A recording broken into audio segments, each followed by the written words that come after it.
dia, boa tarde, boa noite, gente linda da Academia da Mente. Vamos lá começar nossa segunda-feira aqui, mais uma semana. Um bom dia especial para nossa aluna Elizabeth.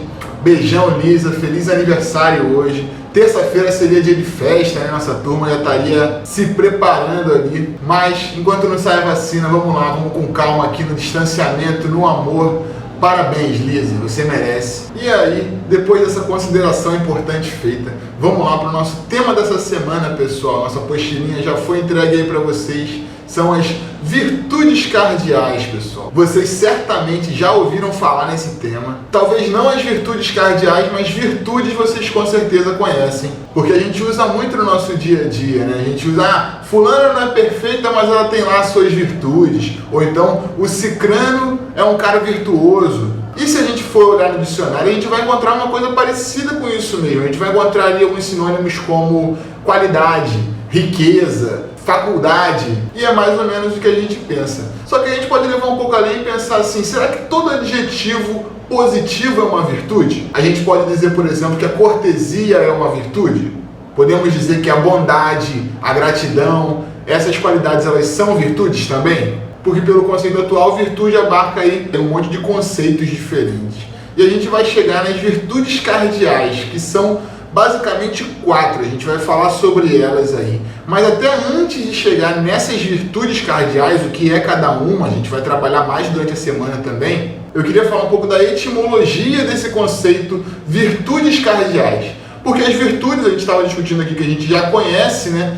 Virtude vem de virtus. Adivinha de onde? Adivinha de que idioma, pessoal? Do latim. A gente conhece aí também a net virtua. Tem um carro chamado Virtus, a gente vê que o latim ainda vive aqui no nosso idioma. Então, virtude, a palavra virtude, o conceito virtude vem um pouco disso, desse conceito de força, que a gente até viu que no dicionário, por exemplo, tem como sinônimo, né, essa capacidade, essa potência. Mas a parte que eu gosto mais da etimologia do virtudes cardeais é a parte do cardeais, porque virtudes a gente conhece do virtus e o cardeais vem da onde? Imaginava eu que viesse do coração, de repente, né, cardeais, cardio, mas não, pessoal. Se formos procurar aí a etimologia, a gente vai ver que deriva de cardines, que em alguns dicionários de latim já traduzem direto para o seu significado melhor, que é principal. Cardeal seria essa figura principal, fundamental ali. A gente conhece os numerais cardinais, por exemplo, né? Eu fui procurar por que numerais cardinais, porque eles se diferenciam dos numerais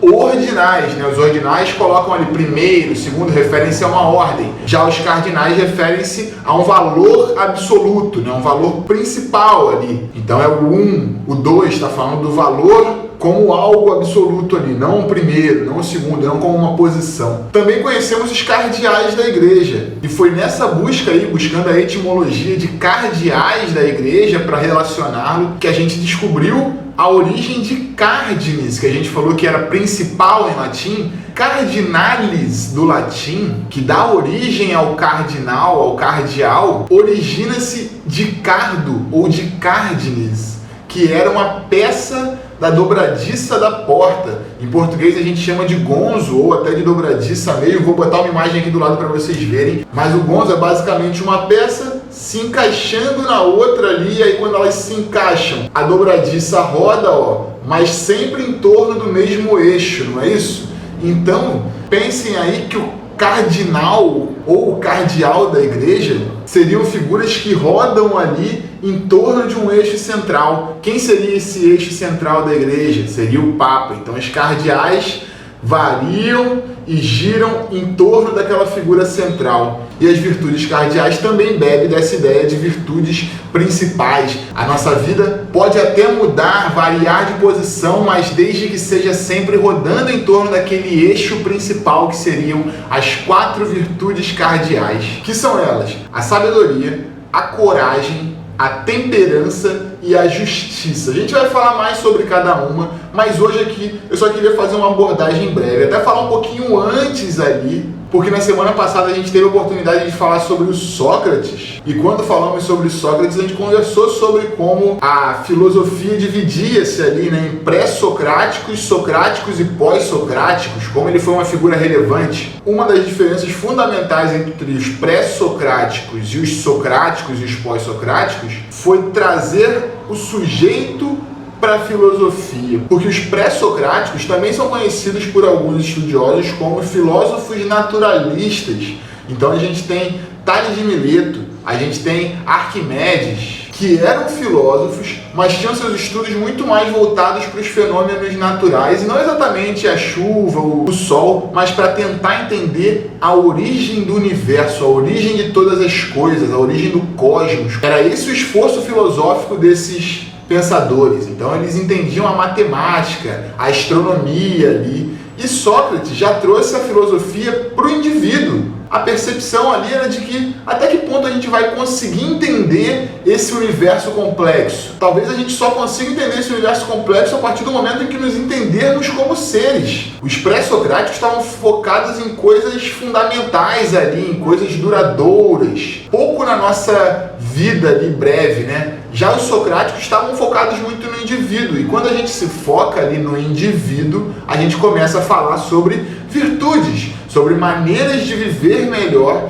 Só que para o Sócrates aquilo não era somente o pensar no indivíduo como mas é pensar no indivíduo como parte de um todo. Então a gente viu que Sócrates não escreve nenhuma obra, ele é sempre um sujeito retratado em obras de seus aprendizes. Então isso é muito retratado por Platão, essa busca pelas virtudes principais ali. E Platão, quando começa a falar sobre essas virtudes principais, ele fala inclusive que a cidade deve possuir essas virtudes, porque o sujeito individual e o sujeito político era tudo um só, tudo fazia parte. A cidade devia ser sábia, a cidade devia ser justa. A gente vai conversar um pouquinho mais sobre cada um desses 4 conceitos ainda nessa semana, mas para agora vamos ver os nossos exercícios aqui na página número 1, gente linda. Tá aqui a nossa apostilinha, vocês já viram aqui do lado como ela se apresenta. O exercício primeiro tá ali mais ou menos, eu vou ler para vocês e vocês acompanham aqui, ó.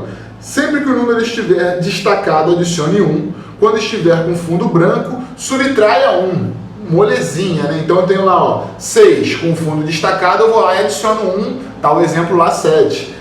54 tá com fundo branco, então eu subtraio 1, coloco lá 53. O enunciado explica bem, né? Então já vou levar para baixo para o exercício chamado virtudes, que se relaciona com o texto que está acima e a imagem que está ali um pouquinho à esquerda do texto. Vocês estão vendo destacado aqui do lado. Diz o enunciado: observem a imagem que ilustra o texto e descreva abaixo dos personagens a virtude que ela representa. Então a gente tem 4 representações ali, o texto fala um pouco mais, e durante a semana a gente também vai falar um pouquinho mais das virtudes. Então se quiserem fazer só na sexta, entendendo mais o que cada virtude significa e relacionando a imagem, também é uma possibilidade.